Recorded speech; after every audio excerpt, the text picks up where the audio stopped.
বিষ্ণুর 10টি অবতার হলো: 1. মৎস্য, মৎস্যরূপে সত্যযুগে অবতীর্ণ হয়েছিলেন। 2. কূর্ম, কূর্মরূপে সত্যযুগে অবতীর্ণ হয়েছিলেন। 3. বরাহ, বরাহরূপে সত্যযুগে অবতীর্ণ হয়েছিলেন।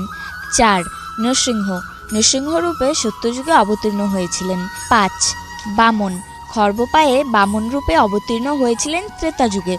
6. পরশুরাম, পরশু কথার অর্থ হল কুঠারধারী রামের রূপে ত্রেতাযুগে অবতীর্ণ হয়েছিলেন। 7. রাম, অযোধ্যার যুবরাজ ও রাজা রূপে ত্রেতাযুগে অবতীর্ণ হয়েছিলেন। 8. শ্রীকৃষ্ণ, দ্বাপর যুগে জ্যেষ্ঠ ভ্রাতা বলরামের সাথে আবির্ভূত হয়েছিলেন। 9. বুদ্ধ, কলিযুগে বিষ্ণুর নবম অবতার রূপে আবির্ভূত হয়েছিলেন। এবং সর্বশেষ 10.